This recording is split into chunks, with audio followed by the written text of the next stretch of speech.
You're listening to Lemon's Listening Library.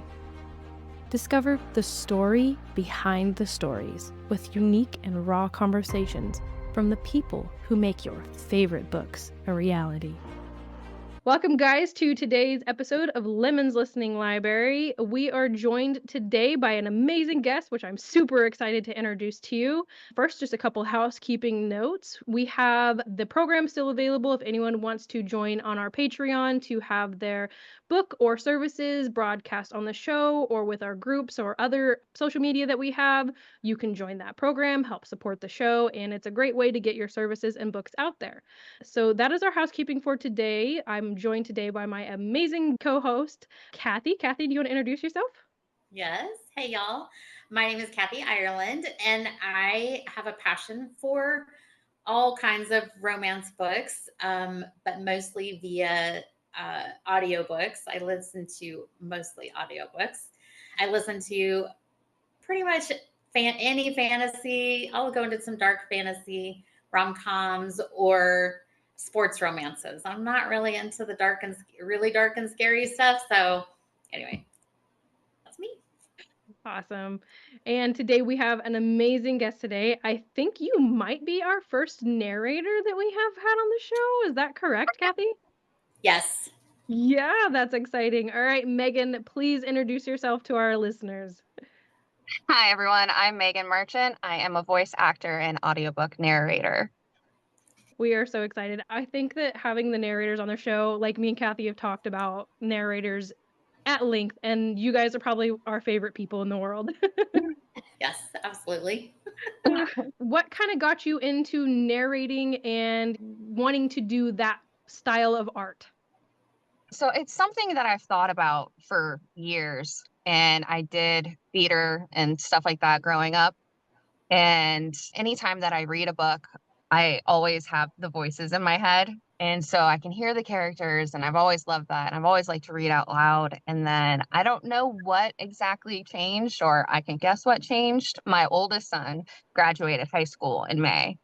So he's officially an adult, and he's actually pursuing his own artistic stuff. He joined a local theater group and everything. So I was like, okay, I have one kid that is working his way out. So I was like, let's see if we can do this. Let's give it a try, because I don't want to be 20 years down the road and be like, what if? And especially, I feel like when kids leave the house, it's almost like we have to remember who we were before we had kids, because now you don't have anyone to take care of all the time. They still come to you, but it's not like it was before.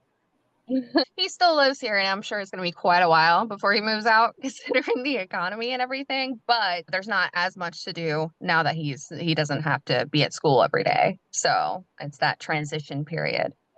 Gotcha. Sorry, I thought you were saying he was moving out and going to college and doing his own thing. No, no, he chose not the college route, which is fine. Yeah. I told him my way of thinking is I'd rather him do something that he loves and not make that much money than be go into something that he doesn't really love and he's stuck in it and still doesn't make a lot of money. Because let's face it, Absolutely. either way, in this economy, you're probably going to be poor. Might Megan, as well what just do was what you feel. that? What was the open door? What was that first step into this narration world for you? So it's funny. I was looking at my personal TikTok account the other day because I haven't been on it in months. And I think I've been migrating towards the voice acting and narrating thing for a while now, because I noticed that a lot of the narrators who I now talk with all the time, and a couple of the authors, I was actually following them on my personal account. So I think I was migrating this way for a while. And then a couple years ago, my older brother, he's into the whole podcast thing, and he likes creating like horror documentaries, things like that. So I had bought a whole bunch of stuff for that a couple years ago because he had asked for help on it. And one morning, it was in mid-June, I just woke up really early and I was like, you know what?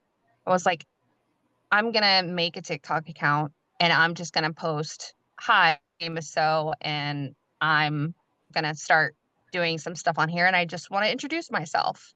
And it's actually still on my account. It's my very first video. And I made myself do that because I was like, if I don't do that, if I don't put it out there publicly, then I'm never going to do it. So it's like just confronting that not so comfortable moment and putting it out there and just seeing how it goes.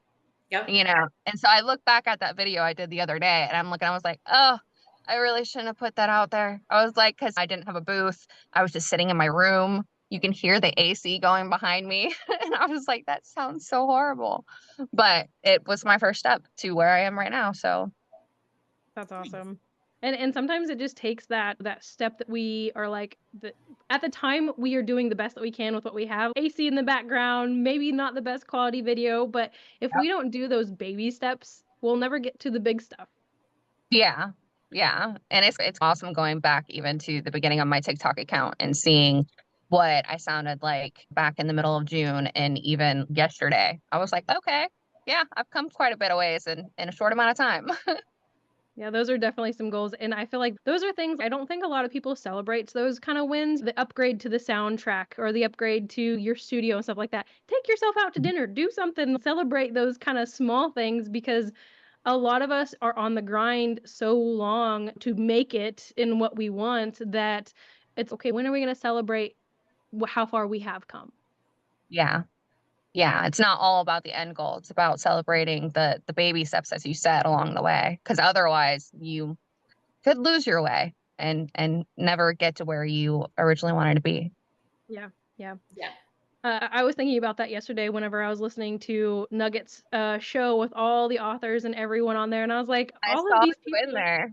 I was chatting up the whole time. I was like, this is a great community. Yeah, it really is. Did you get to jump on there and do a snippet for a book? I did. I was actually the first one. I opened it up. Oh, gotcha. I So was not up that early watching it. I usually am not, but I made sure I got up at 6 a.m., made sure the voice was loose and everything. And then my spot was at 8 a.m. Gotcha. Yeah. It was fun. I saw you in there a couple times and I was like, Mhm. this is gonna be a really good community to be a part of. Yeah, that is a good community. Yeah. Did you pop in throughout the day and then throughout the night? Yeah, I did. I had quite a few of my friends involved in the event. The narrators, we definitely are a tight knit community. So anytime someone told me that they were going on, I made sure to be in there. But I'm like, if you don't tell me you're going on, I don't know. I'll pop in like randomly. Yeah. But so when people started telling me when they were going to be on, I started popping in there more. So I was like, I'll screen record it for you so you have it. And just, you got to let me know. Yeah. Yeah.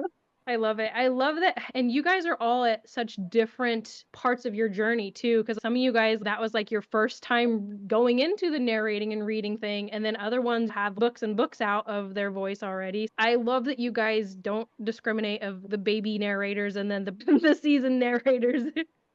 No, and I love that too. When I first started my account and started putting stuff out there, a lot of the narrators like followed me from the get-go. And I had one in particular who messaged me and we'd get on when she was on live or we talk in Discord. And I'd be like, I want to pursue this. I want to become a narrator. And she goes, no, stop that. She say that you are an audiobook narrator. She's, you have to say it. And I was like, I'm gonna get there. She goes, no, say it. So it's really nice to when you're brand new and you know nothing, almost negative nothing. It's really great to have people, no matter how long they've been in the community, like really be there right next to you and be like, no, you got this. That's huge. That gives me chills just thinking about that because so many people don't have that and don't realize that's out there. No, and the thing is, we all did something before we did voice acting or narrating. And it's like, I've been in corporate America forever, and you don't get that. You really don't. No. So when I joined TikTok and got a part of this community, I was like, whoa.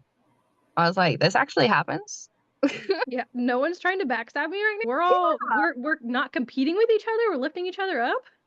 No, and that's another thing. It's like when I first got on, and it still happens, if we see an audition that an author puts out there or anyone else puts out there on TikTok, we'll send it to each other. We'll tag each other in the comments. We want everyone to look at it and so they have the opportunity to decide whether or not they want to audition for it or not. It's not, oh, I hope no one sees this. It's, oh no, I want to make sure everyone on my friends list sees this. That's awesome. Can you imagine being an author who puts it out there and like just because one narrator sees it goes to all these narrators and they get all these submissions? Like not only are you like making the author or the narrators feel good because oh hey, I have this opportunity, let's do it. But the author, I'm sure a lot of times they're not expecting to blow up like that and get all these auditions. Yeah, and I know it happens pretty frequently. I was just perusing TikTok this morning and an author had put a video out there and I could already see all the tags going for all the narrators and all the reposts. And I was like, yep, that's what we do. That's That's awesome. amazing.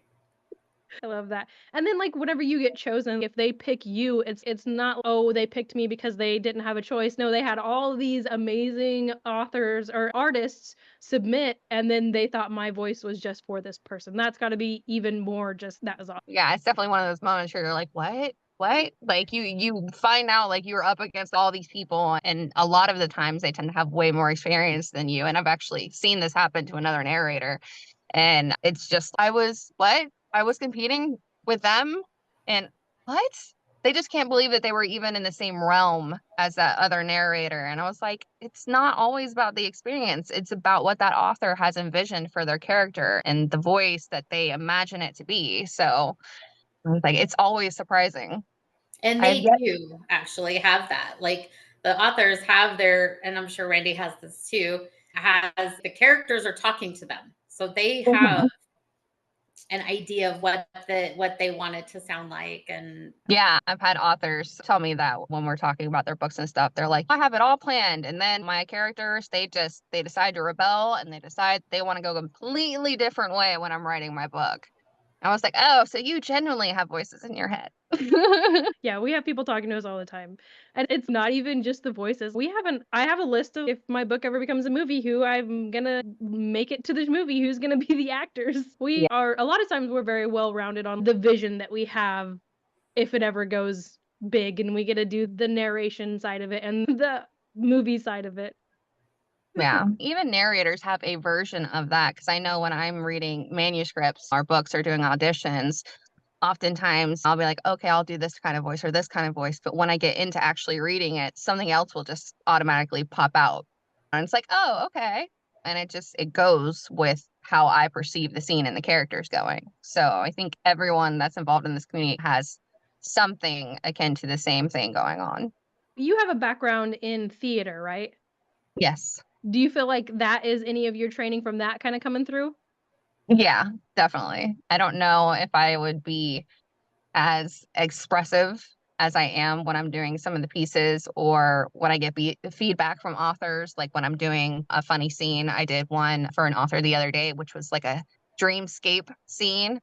And it had a male and a female, and the female fell asleep. She hears a knock at her door, and she has this Fabio character show up at her door, and he's saying all the cheesy things, and he has the white button-up shirt that only has the one button done at the bottom. You know, anyone that's seen the old Harlequin novels would recognize it.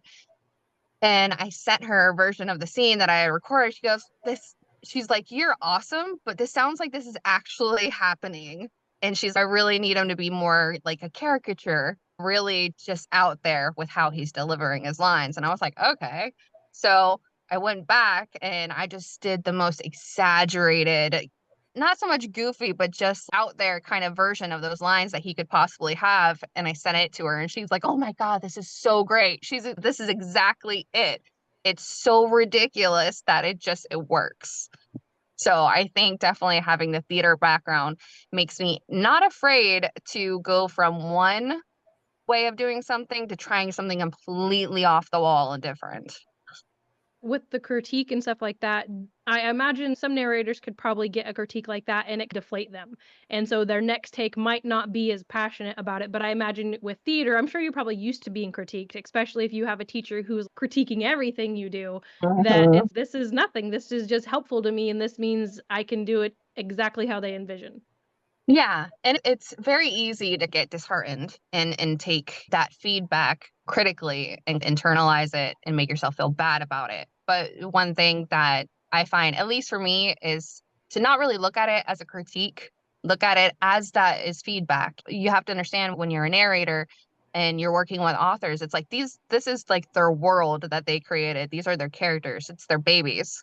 So I can absolutely understand why they would come back and be like, I love your voice, I love your performance, but it's not quite what I envisioned. And taking it that way, it's not that my voice sucks or anything like that. It's just they want to tweak the delivery of it a little bit. So it's removing that personal aspect of it and taking 5 minutes, deep breath, walk away, get perspective a little bit, allow yourself to get perspective, and then come back to the booth and have fun with it.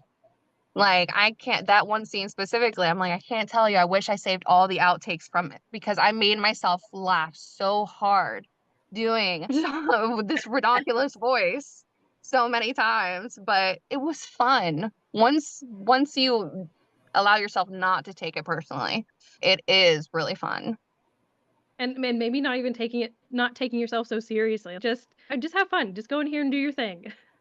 Yeah, and I think that is the thing that happens too is we're all goal oriented. We're all focused on where we want to be. It's no, you have to that's great. We all should have goals, but let yourself have fun with the characters you're playing, especially if you're doing a lot of fiction, a lot of fantasy, a lot of romance, because romance has a lot of the goofy moments that we all love and enjoy. And that's going to come through when you're narrating, when you're doing characters. If your brain is otherwise engaged or whatever, it's going to come through in your voice at the end of it. So it's just live in that moment, live in those characters. No matter if it breaks your heart or not, live in the characters. Yeah. Yeah. And you guys can seriously make them come to life too. I was listening to When the Moon Hatched, and I had such a hard time with the beginning of the narration because it sounds like I'm listening to Siri read the book to me. And I was like, if I wanted Siri to read the book to me, I could have just had her read the PDF. But then, and once you Yeah. get to the end of the book and you realize that was on purpose because there's something with the character, and you realize at the end of the book why. But I was like, okay, now I get it. But like when you first just listen to voices, sometimes you're thinking, okay, why are they doing it this way? But there's actually a lot of times reasons why you guys are doing your voices the certain ways. Yeah, oftentimes when we're contracted with an author to do a book, like we get a whole sheet of character attributes, what their characters, how they look, and what the author foresees as what they should sound like. But I don't know. I think maybe that should go in the front of the book if you're questioning whether or not it's AI the whole time. Yeah. Yeah. Do you Yeah. have, because I've seen many narrators on TikTok, put out a thing like, what do you do when you get like just that block where it's just not coming out? So what do you do to help yourself get past that? So something I have done, and I think it was back in July, and I've seen other narrators do when they come across stuff that they just can't quite get. What doesn't matter what it is, but for me personally, I had an issue with masked voices, so male voices. I got approached by an author about a book, and it was Why I Choose Romance, and I hadn't done any projects yet. I'm like a month in. I wasn't expecting to work on anything for the first 6 months. Getting approached by an author was one, just what's going on? But so I spent one weekend trying to figure out how to do mass voices and everything. And I had nothing really to go on. I Googled it, YouTube's a thing, and you have all these various resources. But when you're new and all the resources are spread out so much, it's overwhelming. Yeah. So I actually, in that weekend, I ended up straining my voice because tried going so low for so many hours that I ended up messing up my voice. So finally, I think it was like on a Tuesday of the following week, I put a TikTok out there and I was like, hi, I don't know if I should be doing this, but this is the issue I'm having. I'm really new. This is the first project that I'm auditioning for. If anyone has any advice, thoughts, blah, blah, blah, you could help. That would be awesome. I had dozens of comments on that video, and I got connected with a lot of narrators in Discord, and they jumped on a call with me and asked me like, what have I tried, what have I been doing. They told me the things that they have done in the past, what's worked for them.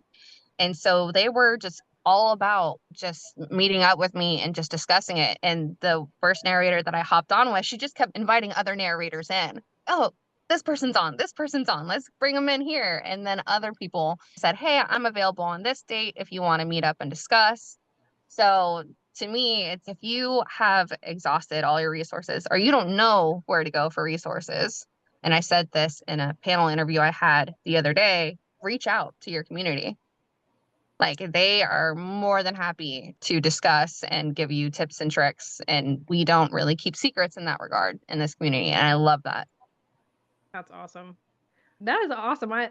I'm just thinking, I can't think of a community that does something like that. The other Yeah. community, they do writing sprints, they do stuff like that. If anyone's stuck, but just to be like, hey, let's all get together and jump into this call and help someone who we don't know, but she's a narrator, so let's support her. Yeah, and that's the crazy thing. They did not know me. I was like a month in. So it's like they had seen a couple clips that I've done, but I've done nothing. And they were awesome. And they still are. So it was a first time experience for me. And then I imagine getting past that hurdle of, okay, I put myself out there, I asked for help. Now it's okay, if I need help in the future, I know I can do it. I know I can just reach out and ask the community because now I've done it once before and it's proven that it works. Yeah. Yeah, I definitely won't be as like timid as I was to put a video out there because I like went back and forth and I was like, oh my God, am I gonna make the wrong impression? Am I gonna look unprofessional? There was all that, all the intrusive thoughts that you can think of were going through my head. So now that I've done it once, I will do it again in a heartbeat if I need the help. So that was a dual format that you were interviewing or that you were auditioning for, the White Shoes one? So it was a book where, as a female narrator, you're doing both the male and female parts. So I had to In be your able. chapter. Huh. In your No, chapter. Oh, you're the whole book. Oh, gotcha. yeah, Wow. which happens quite often, especially if it's an indie author. They usually work with one narrator that can do both male and female, which is fine. But it was a why choose, and it was like 5 main male characters and 1 female. And as someone that hadn't done anything yet, I was most definitely intimidated. But it's funny that a few weeks later, I started doing other clips for authors and things like that. And then it just, my mass voices just ended up coming out. And I haven't really had any issues since. Now, I haven't tried any voices with accents. So I'm sure that'll be the next hurdle. I love accents. Accents are probably my favorite thing to hear narrators do, especially if they start off with an accent and then when they're reading, they don't have one until a certain character comes in. I'm like, I feel like that's almost hard, but it's both ways. Accents are just, they're beautiful. I love accents. Yeah, no, I do too. And the book that I'm working on currently, one of the characters has a British accent. So I'll be going in between the main female character, the narrator voice, and then his British accent. So it's okay. This is going to be fun. And I'm curious, when you have it set up, do you have like lines highlighted for each character or like each voice that you use? So yeah, for each character, and it's usually the main characters. The book that I'm currently working on has a lot of main characters that are either there throughout the whole book or for a good portion of them. And so I'll take the manuscript and I will highlight all the lines of dialogue in that person's designated color. Now, if it's just someone that's in there for a page or two, then I'll give them just a defaulted color and I'll leave it at that because then I know it's not like something I have to super focus on. That's what I was wondering too, because if you have a character who's just in there for a little bit, but maybe comes back in at the end, do you remember how you made them sound and then making them sound the same? Or do you go back and listen to yourself again to see how you made them sound the first time?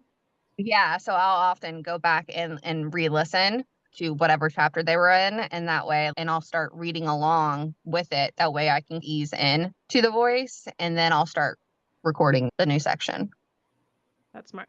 I'm so excited about all the narrators that we have in because I love audiobooks is the main way that I consume books. I have dyslexia and reading takes me forever. And I don't know any of the back end side of it. Just knowing like how you guys do things is going to be very fun for me as we have more narrators on. Yeah, and you'll get to hear all the different ways we do it. I'm starting to build like a little voice library for all the different voices that I do. That way, if I have a book, in the future that has 20 different voices, I can go back and see what I have in my library for already established voices. So, and that will just keep getting built up as I go on. And I'm sure some will disappear because I can do them better in the future. That's awesome. I have a question for you. Do you have like do you have a genre and also a trope that you prefer to read? I know we all have like our favorites, and as a narrator, you'll do pretty much anything that pays the bills, right? But what is like who like gets you excited? So my favorite kind to read, and as a reader myself, I love dark romance. Love dark romance. That is my absolute fave. It's just what I've always navigated to. And then trope wise, I'm trying to think if there's a specific trope in the dark romance genre that I prefer. Probably the mafia trope, that one for the dark romance. I'm like, that one I used to not be too big into, but the last few years, I'm like, yeah, give me a dark romance with mafia any day. And I'm Did you, before you became a narrator, you're clearly a reader. So yeah. is that what you were gravitating to as a reader, was the mafia romance? Yeah, I've always been into the dark romance. I do have authors that I read whatever they put out there, and they're not dark romance. But for the bulk of my library, whether it's physical books or Audible, because I am a huge audiobook person too, simply because my life is so chaotic and busy, the bulk of my stuff is definitely dark romance. Do you have a handful of, do you have a narrator or someone that was like, that is your immediate one click to buy it, no matter really what it is? Ooh, there are so many. So Teddy Hamilton, Yeah, he's amazing. absolutely. And then I'm gonna He get her doesn't do name. a lot of dark though. No, he doesn't, but the dude can sell Oh, anything with that yes, voice. absolutely. Oh, and especially since the more and more I get into narration, you zone into the tingling sensation that your ears get when you hear certain voices, and you're just like, that is awesome. Yeah, please. Right. But let me look up the female narrator real quick because I don't want to get her name wrong. I love that you're looking it up because I will just botch it. I will, like Kathy will have to back me up. She's like, "That's not how you say that." And the thing is, like with me, this specific narrator, like I've one of my favorite authors, Molly Harper.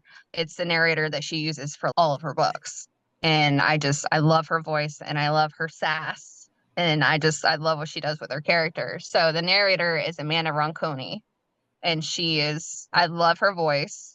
And since she's involved with most of Molly Harper, and I love Molly Harper's books, I'm definitely a fan. But even stuff that's not Molly Harper that she's done, she just has a really good voice that she can do a lot of different genres, and it fits. I think it's so crazy, and this is something that me and Kathy has talked about before, is like the relationship that readers get with books is very different than the relationship that readers get with narrators and as they're reading the books, because like you can read a book and you can separate that the author wrote it. So it's not like you are, you're infatuated with the author, but when you listen to a narrator and they become the character for you, so you connect with them on a whole other level. Yeah, and you start following that narrator, and you're like, what else have they done? What else might I be interested Right? in? And then it's Yeah. a plus whenever you get on a podcast and you look at the narrator and she's a bombshell too. So you're just like, okay, let's go follow this narrator too. Yeah, you're like, oh, bonus. You make my ears all like flirty and stuff, but then my eyeballs like you too. Yeah. Yeah, It's like a 2-for-1 special. absolutely. You make my ears flirty.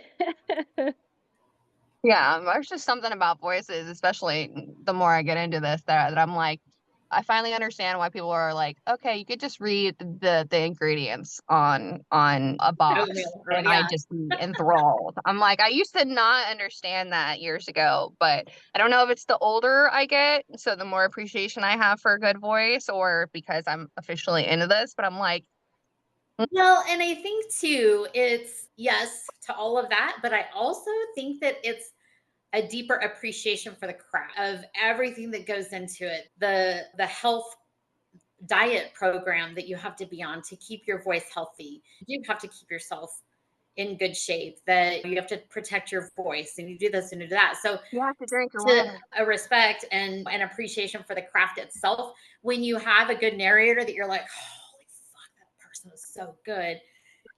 There's like a whole shit ton of stuff that's happening in the background for 3 weeks before they even did this book. So I don't think a lot of people really get that. No, I don't think a lot of people even realize that. So they have absolutely no clue. And as a reader or listener, why would you?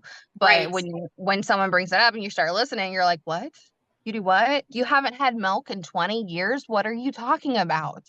You No know? cheese? Oh, the horror. Dairy? Like that hurts my heart.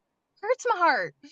But Or yeah. even what's funnier is like, you mean you sat in a closet for 20 hours recording this? What? With no AC, You with by the no way. And AC. I am sweating to death because it's like what 3:30 in the afternoon and I live in Florida. So Same. I'm a Florida person. yeah. But I always knew I was gonna end up in a padded cell. I didn't realize it was gonna be this early in life. Bonus that I got to build it myself. You choose your own self. That's right. That's the important part. That's what I'm talking Build it about. myself. That's right. That's Love funny. it. Is there a trope that you won't or that you don't like to, and I'm talking about specific tropes, because you can have Um, same tropes within genres. uh, I haven't come across a trope yet that I won't do, and that includes anything that I've read or looked at as a narrator. You're the hardcore Um, dark romance girly. huh? You're the hardcore dark romance girly. Yeah, but So I when haven't the gotten one triggers of go those up, you're like, yet. oh, that's me. Let me run by that real fast. Yeah, I'm a little dark and twisty personality wise. Dark romance just I connect with it. Not that I would ever want it in my real life, but it's fun to read it in the books, and they can stay in the books or the audiobooks. Yeah, but if you ever get kidnapped, that guy's fucked. Yeah, Yes, absolutely. completely. Absolutely. And I would have fun with it too. He's You're like, like, I have read somebody all come the get books. her.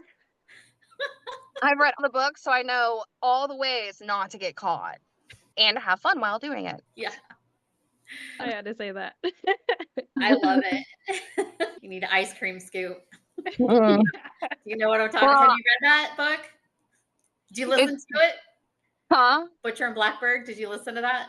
I have not. I've been holding off on that one. I have been holding off Why? on that one. Oh my God, Megan. I You know. I have to know. listen to it.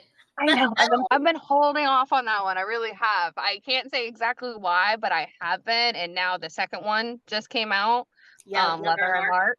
Mm-hmm. And I think there's one more after There that. is, yeah, another one. So, and I don't know if they're gonna keep the same narrators from the second one or not, or if they're gonna have new ones. I don't know. Samantha Brentmore Yeah. and Eric Nolan were the ones for the second one. Yeah. Who are amazing.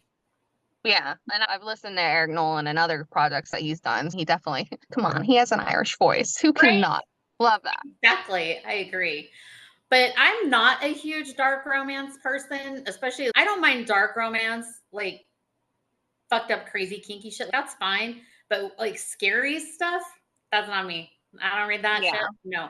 But I listened to Butcher and Blackbird because it was a book club. Which is really weird since you are not a dark romance kind of Yeah, I person. know. I know. And it was in the book club that I'm in here in Tampa, and it was the book of the month. And I'm like, ugh. You're in my area. And are you? We're gonna have to have coffee. I was like, okay, fine. I'm gonna listen to it because I'm not reading that. And Joe Arden and Lucy Rivers did it. And seriously, it was phenomenal. I laughed so hard, and there was some crazy shit in that book. Crazy. But it was one of the best audios that I'd heard for last year. It was amazing. You should definitely do it. Yeah, I'm going to. I don't know exactly why. I'm like, oh, should I read it? Should I listen to it now or wait until the third one comes out? And then I'm just like, I think I should really just do it now. And I have so many Audible credits available because I've been so busy with narrating that I haven't had time to listen to audiobooks. There's a few that I need to get, and there's The Devil Himself comes out, I think, on the 29th. So I was like, that one I need to pre-order.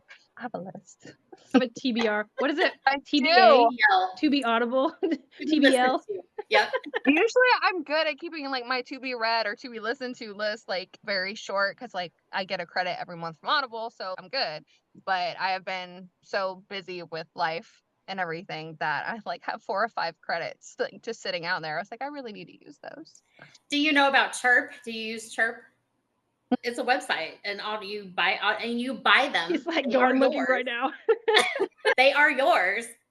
And so there's an app, but the app is just for your library. So you go and buy and shop on the actual website, right, in your browser or whatever. But you can get books for 99 cents, $3. Of course, the new ones come out and they're $32 or whatever. I don't do that. I go wish list them, and then it sends me a notification Notifications. when it's on sale. I cannot tell you how many, because I have my authors. I go follow my authors and narrators that I listen to regularly, and I'm like constantly getting new ones all the time. There were 3 that I was just sent, that Connor Crace and what was her name? I can't remember what her name was, but it's Megan Quinn, 3 Megan Quinn books. The Connor and this other narrator, I can't remember her name. Narrate, and they were $3 a piece. Nice. Yeah. Yeah, that's one of the reasons why I have an Audible account is because audiobooks can get super expensive. Yes. So having the Audible account, I know exactly how much that is in my budget for. Right. So no matter what, the book retails for, I get it for that amount. Exactly. So I'm like I'm a single mom of children. Okay, I'm on a budget. I get it. I was there. I totally get it. Yeah. How do you manage that being a single mom and you also work a full-time job and now you're going down this path? How do you juggle everything? I don't know if I would call it juggling. I've had such a jam-packed life since I became an adult that I don't know if I would know how to exist if it was any other way. I've had my oldest, I had him when I was 20. My mom had a heart attack 6 months after he was born, so she's been with me since then. And then it's always been just me. So chaos is my forte. So when things are quiet and calm, I get paranoid that something's going on. And luckily, with being a mom for so long and starting that super young, like I'm used to getting 3 to 5 hours of sleep a night and being perfectly fine. Dang, girl. If I don't get 8 hours, I'm like, everyone leave me the fuck alone. If I go to sleep for 8 hours, I will not get up for another 8 hours because the body's, nope, we have made a home here. We are staying. I can't do that. And before I started narrating, I was already staying up until between 1 and 3 o'clock in the morning anyway, because being a single mom, when your kids go to bed, it's your only time where it's just, and you're not the mom, you're not the worker bee, Dad, you can also. just be you. Yeah. It's really hard to give up that time slot, even though you should be going to bed and you got to be up early. Like it's really difficult, I have found. And I think it keeps getting more difficult as years go on to give up those few hours of quote unquote freedom. So I was already staying up super late. So when I decided to take this on, I was like, okay, instead of just watching something on Netflix or whatever, I'm gonna go in my booth and narrate. And that's what I've been doing. So it wasn't so much of taking on another thing. It was just replacing what I was doing during that time slot with something else. Do you feel like, because I feel like a lot of times just the binging on Netflix and doing the downtime stuff, that's a lot of the times the way that we unwind, but now you're like working too. Do you feel like without having that unwind time as much do you burn out a lot, or how do you deal with that? So going into the booth at night and reading scripts and doing the narration, it doesn't feel like work. It feels like fun. It feels like playtime. So that's not work. When I have nights that are heavy with editing audio that is already recorded, those are the nights that kind of you don't feel like you got your downtime and your relaxing time and things like that. So on nights where I usually have a lot of editing, I won't work the next night. Or I might record for an hour, maybe 2 max, but then I'll allow myself that 1 or 2 hours where I'm on TikTok or watching something on Netflix.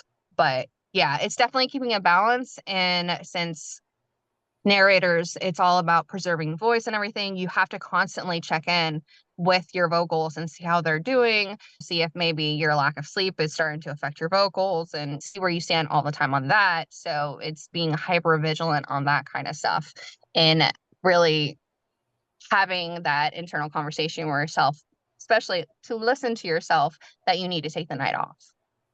And that's one of the hardest things to do, is actually listening to ourselves and stepping back for a minute.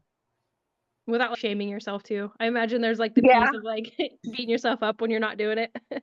Yeah, it's like I should be doing this and I should be doing that and I should not be on TikTok, but doom scrolling TikTok is like the thing.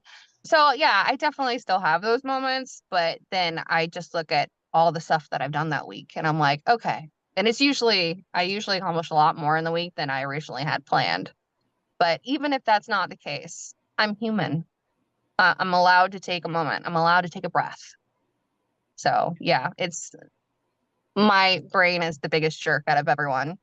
It doesn't matter what anyone else says about me, my brain will get to me first. And so you also make TikToks too, right? Do you typically do those in tandem with when you're doing the recordings and stuff? So try to get some good clips out of that, or how does that look whenever because that's a marketing platform for you, correct? Yeah, and it is for pretty much all narrators. So usually when I go into the booth at night, I'll have an idea or a very detailed plan of what I'll be working on. And it's usually every night, if I'm not recording an audiobook, I'll go into the booth knowing I want to do 2 or 3 auditions. I want to do a TikTok script, 1 or 2 of those. And then I have to edit all of that and get them submitted. So it's like I have 3 to 5 things that I want to do at night if I'm not in the middle of an audiobook. And then if I am, I'll be like, okay, I want to do 1 chapter of an audiobook, and then I want to do a separate script for TikTok and post that. So it'll be 2 things, but one of them is pretty huge. It's definitely scripted, definitely thought through, sometimes more so than others. But everything that I post on TikTok is usually all the stuff outside of what I'm actually working on audiobook wise, which makes it a little more time consuming, especially right now because I have the 1 book that I'm working on and then I have 1 more after, but then I don't have anything lined up for 2025 yet.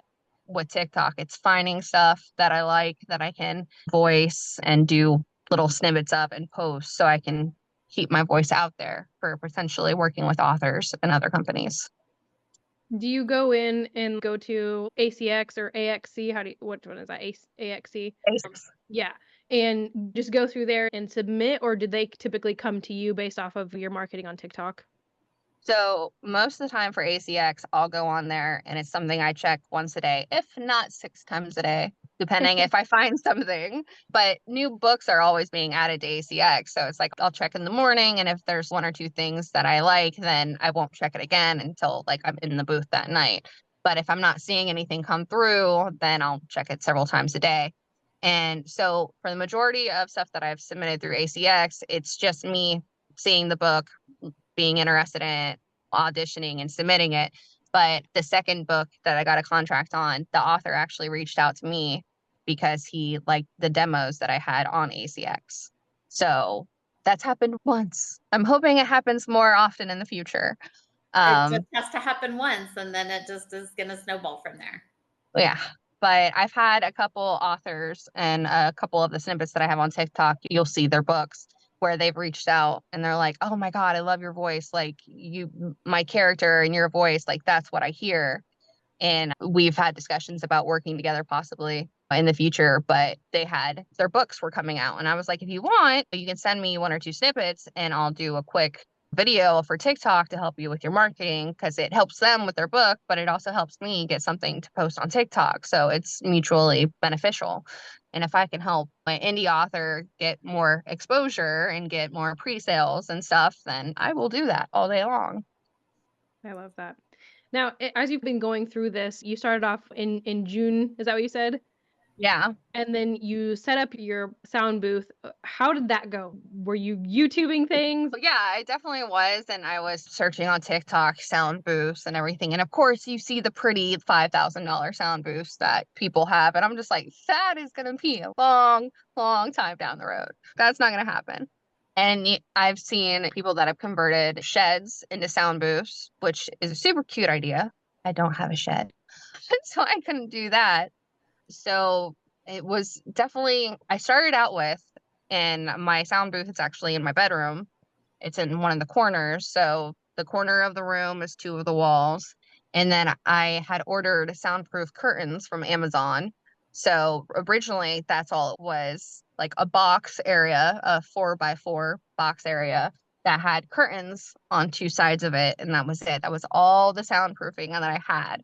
And then I used that for probably a couple weeks. And then it's something that I never stopped thinking about. And I actually woke up one morning with the whole idea in my head. Apparently, my brain did not give up and just thought about it all night while I was dreaming. And so when I woke up that morning, it was like a Thursday morning. I was like, oh, I was like, Home Depot has installation panels, like panel boards. And I was like, huh. I was like, that would work. And then if I don't want to use 2x4s or screws or hardwood, I have a very small vehicle. I can't get a 2x8 in my car. So I was like, you know what? I could use double-sided tape and insulation foam.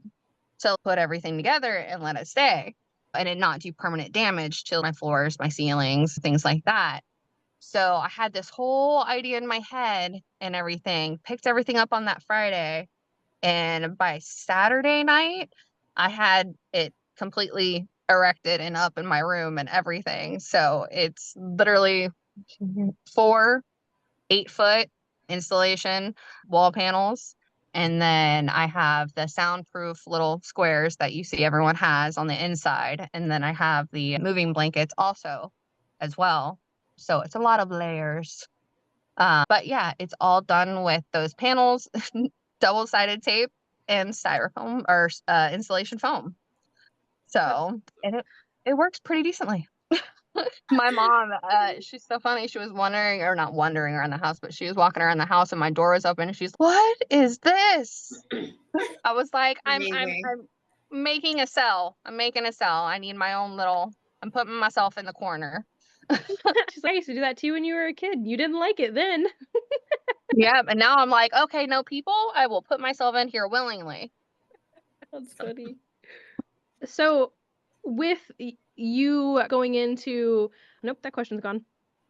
That's just gone. All right. All right. With your mom and everything that's going on with that, with her being in the house, is she, after her heart attack, is she still supportive of everything? Did she retain a lot of, because I know sometimes heart attacks can be very, it can affect their mental state a lot. And how does that look for you guys with your relationship on that?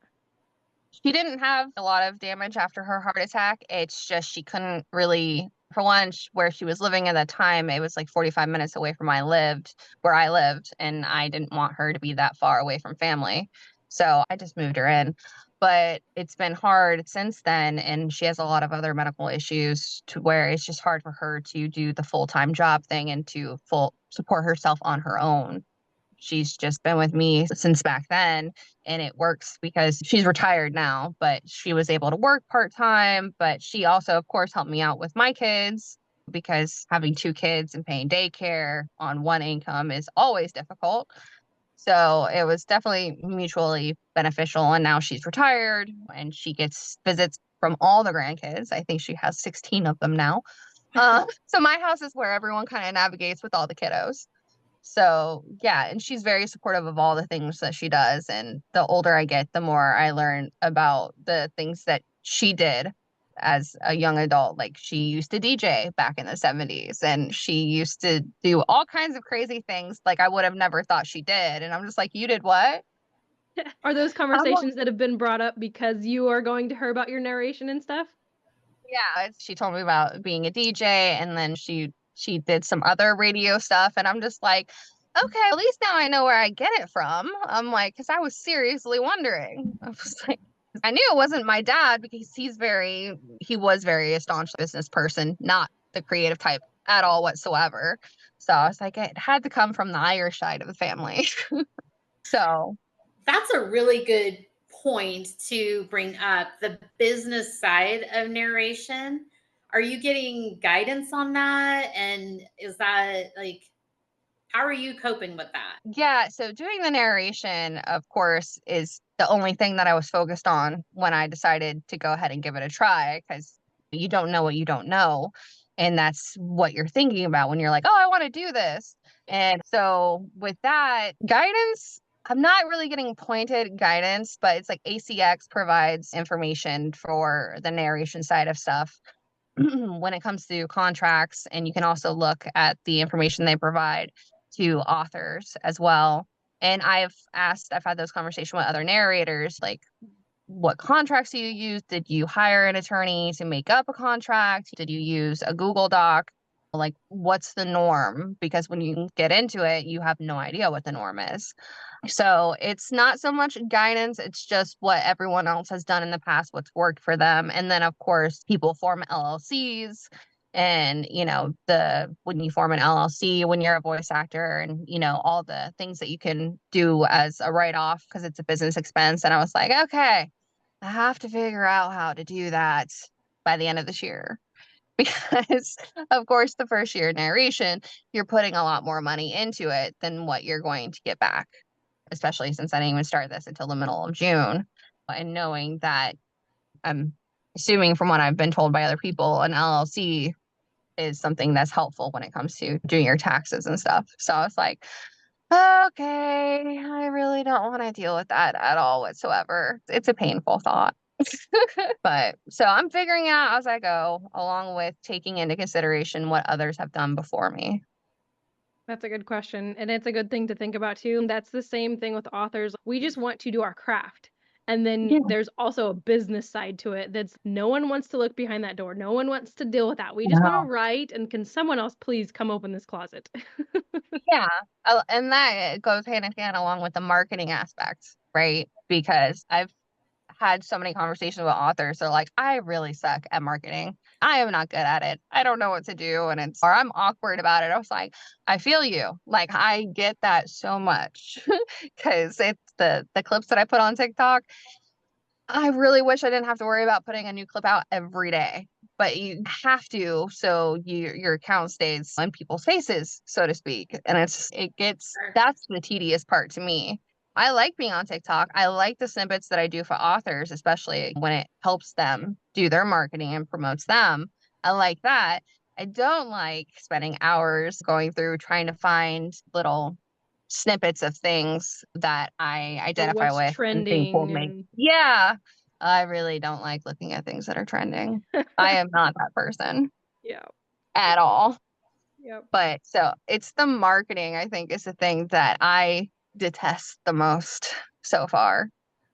It's difficult because, like you said, we just want to do our thing. We just want Yeah. to be locked in our corner and left alone and not have to worry about all the other stuff. But also, in today's age, the amount of access that we have to produce our own books, to produce our own Hmm. audiobooks, and to do all these things, we would not have had this years and years ago. It was either you get an agent and get a published through a publishing house, or you don't get your stuff out there. And so Yeah. it's a double-edged. We either don't have the opportunity, or we do have the opportunity and now we have to put in all the extra work that you don't get without a publishing house. Yeah, exactly. And there are so many different social media sites. And that's one thing. I thought I was on social media a lot when I didn't do narration. No, I was not. I can safely say, nope, I was not. Now I feel like I am on it. If I was not on here with you, I would be on my social media, whether it's posting or liking comments or responding to comments, because you have to do all those things as well. Yep. And it's okay. I first did the TikTok, then I did the Instagram, and then Threads goes with Instagram, and then Facebook goes with Instagram. And then I don't have a personal Twitter account, but I made a Twitter account for my narration. I was like, oh my God. And I also have to post everything I post on TikTok goes on those socials. Yeah. And there's not like at least I have seen a couple streamline apps where you can post it to all of them at once, but there's always one of them that, like TikTok, you can't find something that posts to all of them, and then TikTok it won't post a TikTok. And so it's hard to figure out how to manage that. I Yeah. completely get that. Yeah. Yeah. Well, market in each of those is completely different. Yeah. Exactly. And you have to focus on building each of those platforms up. Like right now, I have the most followers on TikTok. I have 1,100 or something on TikTok. And I've been trying so hard to build up my Instagram, which I feel is 100 times harder. and I'm just now at 500 on Instagram. But then when I look at other narrators, I'm like, they're in the same realm as me and they've been doing this longer. So I'm like, it's not easy. And then I just created my Facebook and I'm like, okay, 200 followers there. And I'm just like, oh my God, the things you don't think about when you decide to go into something. And am I have never been a fan of sales, never been a fan of that. So I'm just like, okay, if there was anything to get me to be like, I don't want to do this anymore, it would be the marketing. Yeah. Yeah. When do you have or do you struggle with self-doubt at all with putting yourself out there and then also connecting with other people? Like you said, you compare with how other people who've been doing it longer and what they have. Does that ever bring up like any self-doubt, or how do you manage that? Oh yeah, I would say more often than not, the devil on my shoulder, the intrusive thoughts come out because I don't know how most people are, but I am my own worst enemy when it comes to things. And I try really hard to, even when I have those thoughts, to push past it and make myself do stuff anyway. But yeah, when you're surrounded by all these talented people, the narrators and stuff, especially knowing that I'm so new at this, you look around, you're like, I don't know if I deserve to be in this room. There's always that thought. I don't know if that's ever going to fully go away. But it's the amount of times I listen to it now versus how much I listened to it, say 2 months ago, it's definitely changed. Or how loud that voice is has definitely evolved since then. The imposter syndrome, I don't think ever leaves us, no matter how many books we've done. And this has been a conversation that I've had with so many other narrators. It's okay, we're so new and I've only done 1 or 2 books. What do I have to be in the same conversation as someone else that's done 50 books or 100 books? But You just don't you know. need, yeah, you got to get over that because you're the only one having those thoughts about you. No one else is looking at you like that. Not other narrators. They're doing their own thing. They're fighting their own intrusive thoughts. Yeah, and I swear to God, all of our intrusive thoughts have parties and get together because they're very similar. That I don't think is ever going to go away.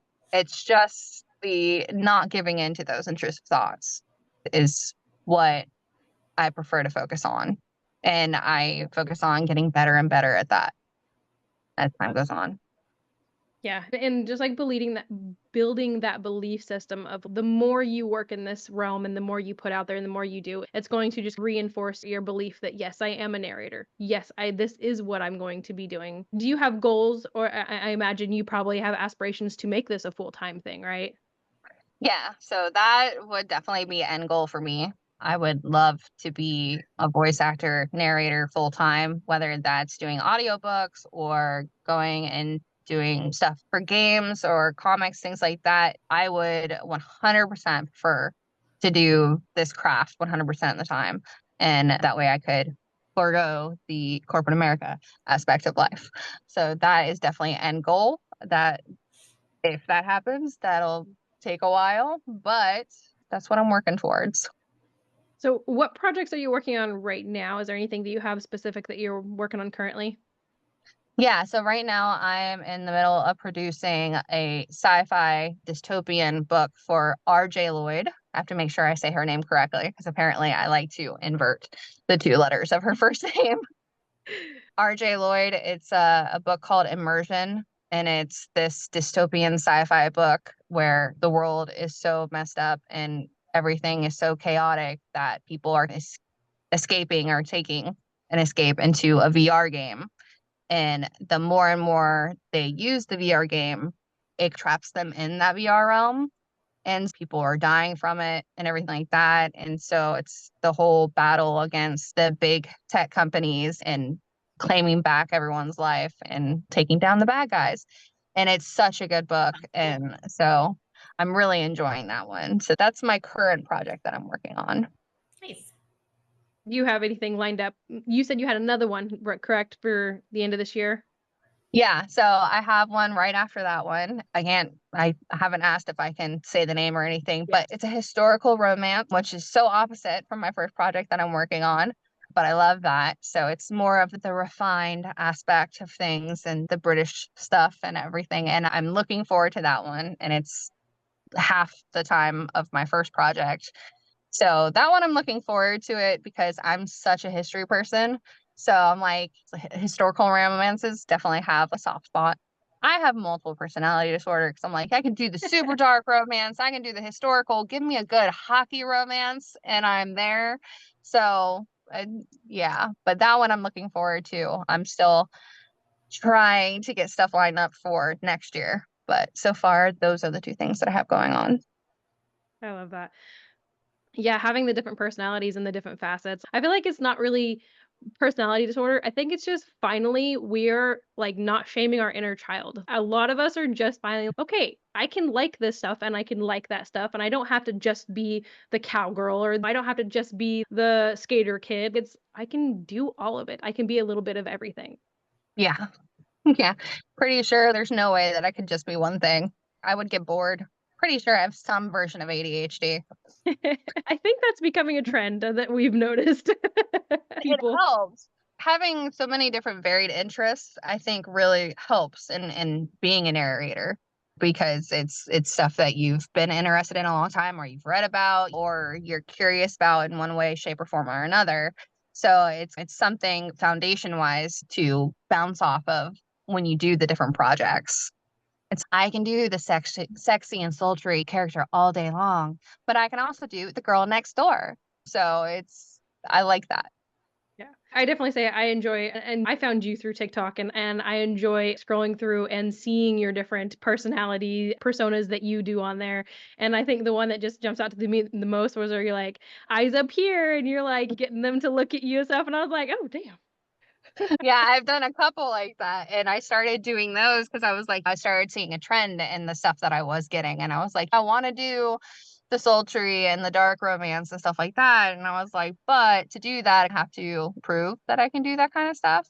So I was like, okay. So I started doing that. And I had some narrators reach out to me and they're like, was not expecting that. Like, I just woke up. Take me out to dinner first. Jeez. Yeah, exactly. I had one narrator, I think the other day, it was one of my latest ones, and I was actually on camera while I was doing the piece. And so I'm looking into the camera and I'm doing the eyes. And I can't do the eye contact. She's like, I blush so easily. And I'm just like, it's funny because people just think that's like my personality when I do those kind of things because it's natural looking. And I was like, no, it's so easy to do those things because that sexy, sultry, domineering personality is the opposite of me. So it's a genuine character. I was like, so I allow myself to do like the whole freedom with it. So I'm like, if I actually did a piece that mirrored my true personality, it would be the most awkward thing you ever watch. Okay, I need to see that now. That's your next goal, Megan, is to make that awkward girl because a lot of us out there are going to connect with her. Yeah, I think the closest audio that I've done on TikTok that comes close to that awkward thing is a clip I did for Love and Darkness. I think it's somewhere in the last couple weeks of my TikTok, but it's a guy and a girl, and they're both really awkward. And so that one just was really easy for me. I was like, I could do awkward all day long. I love that. So I think honestly, the biggest thing to take away from your journey is the community aspect, I think, is finding the community that's out there for you. And if you don't have the people around you that are like supporting you and uplifting you and jumping on a call because you need help, find a new community. Get these people because Yes. they are out there. There's support out there. And I think that you are very inspiring of in such a short amount of time, you've jumped in, you've decided to do this thing, and you're putting so much into it. Your videos are so passionate, and you can just see that this is something you're wanting to do. So just jump in with both feet. Whoever's listening, if you have a goal and a passion and you want to be a narrator or a video game voice or whatever, just start doing it. Yep. And usually it goes so much better than what you think. Because, like I said, when I jumped into this, I wasn't expecting to see any interest from anyone for at least 6 months until 2025, when I figured I'd have the ropes down to a certain degree and everything like that. And it all started happening so much quicker than I thought. Because I was never one of those people that got compliments on my voice. No one has ever said, I love your voice so much. Like, I've never had that. I know a lot of narrators have, but I'm like, I've never had that. So I've figured my way here on my own, but just putting myself out there, even if the quality of the audio wasn't 100, the people that have reached out and specifically started following me because they happened upon one of my videos, it amazes me and it humbles the heck out of me. And I always get giddy and do the whole happy dance when an author reaches out to me and they're like, oh my God, you sound just like one of my characters, or I love your voice. I'm like, that is one of the best feelings ever.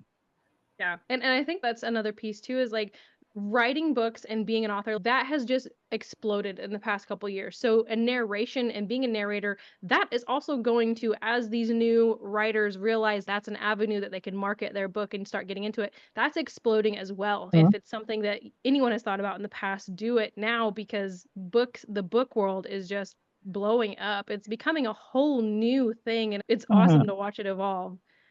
Yeah, absolutely. And another thing that I learned shortly after coming into the community is it's not just audiobooks that you can go into. That's definitely what I had in mind when I first started.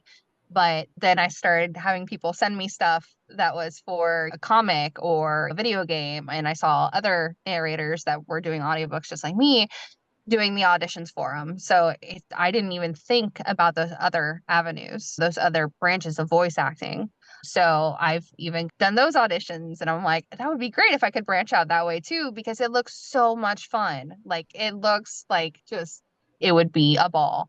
Right. So it's like, sign me up, put me in, coach. I will do it because it just looks great. And I think the different various things that you can do as a voice actor, I think that only helps you in the long run with your versatility.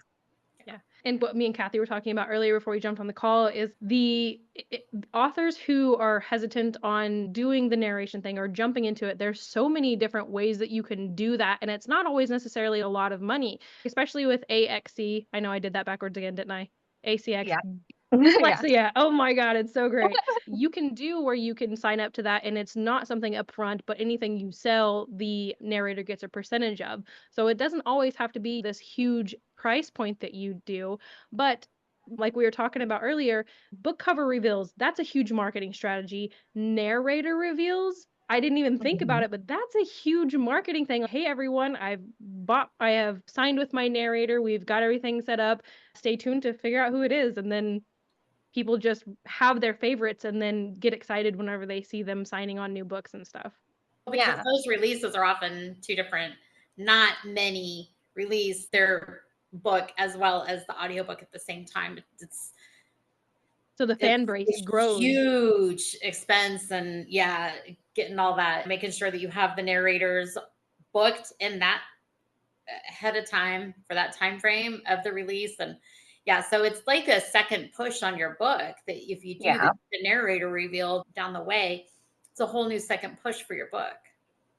Yeah. And another avenue that I've seen authors go is when they have one or two or however many narrators that they really want to work on their book, they'll do Kickstarters and they'll advertise them through TikTok, Instagram, things like that. And they'll do giveaways with it and everything like that to raise the money that they need to get the narrators to do the project. I've seen a couple of those in the last couple of months, and I'm like, that is also a really great avenue to pursue as well. But I think a lot of authors or a lot of people get intimidated by the whole audiobook thing. I know an author that reached out to me recently. She's never done an audiobook. Her first book's coming out, but she had reached out loving my voice and everything. She's, but I don't know anything about it. So I was like, girl, if you want to hop on a call, we can have a conversation. I can tell you where to look on ACX. I can tell you what ACX is. I can give you like all the scenarios. I can point you in the right way. I was like, I don't even have to, like, you don't even have to hire me down the road for the project. But as someone in the community, I was like, I'm going to help you out with the information because that's just a good thing to do. And people have done it for me in the past. So yeah, I'm going to pay it forward. It's being that intimidated, but just ask. The worst thing that can happen is they just don't answer you. That's one thing that I took from my professional career in corporate America and brought into this career is I always have to do that mental, okay, they cannot bite you. They literally cannot bite you. The worst thing they can do is, huh? So unless you want them to. Unless you want them to. Then you be okay with that. But that's something that I've moved over into my narration life is like the worst they can say is no or not respond. Oh my God. I was like, where did everyone go? I was like, I didn't press anything. I did not touch the button. Good. No, it's fine. Too funny. That's all good. If we don't have one of those moments on every episode, then it's just we're not being authentic enough. No. Of course it was me. I was Oh, like, girl, no. If you listen to the other episodes, you won't ever know that there's a mess up because I'm good at editing, but there has been mess ups on both sides. Like the other day, I had my computer unplug from the power cord, and I'm like trying to reach back here and plug it back in, being all nonchalant and stuff because it's about to die and cut everybody off from the show. oh no. Yeah, so it's just our show. We're just authentic like that. Yeah. I think podcasts are supposed to be a little bit chaos because it is pretty much all off the cuff and everything. So I'm like, that's the beautiful thing about podcasts. It's unscripted for the most part. Yeah, like we have our notes, but I think I've looked at them a couple times just to make sure we get as much information from you as possible. But if we were scripted, I would sound so robotic. Me being a narrator would be the worst thing in the world. You could probably make it sound good, Megan, but everyone would know. I would definitely default to awkward sarcasm tone. That way, even if it's boring, you're going to get a chuckle out of it. It's fair. Yeah. My smart ass definitely slips in a couple times here and there. That's my default. It's my default. I can't help it. That's my factory setting. If any of our listeners want to find you and connect with you, where do they look for you on social media or any platforms? Oh, so they can find me on TikTok, on Instagram, and Instagram has a link to my link tree that has all of my social media links in it. It also has a link to my email address where they can reach out. I'm on Threads, Facebook, Twitter. I'm on everything. If you message me on one, I will get it. Gotcha. So just look up Megan Merchant on any social medias and you'll find you. Yep, absolutely. Perfect. It was amazing talking to you, Megan. You were such a joy, and I'm personally just fangirling because I found you on TikTok and I was like, hey, you want to be on the show? I love that. See, I love that. I love it. Thank you. Thank you for being on. I hope you have a wonderful day, and it was great talking to you. Yes, it was good talking to both of you. Yes. All right, guys. Thank you so much for listening in to this episode of Lemon's Listening Library. Hey guys, thanks for joining us on this episode of Lemon's Listening Library. Remember, every story has a journey, and every journey deserves to be heard. Keep reading, keep writing, and keep listening.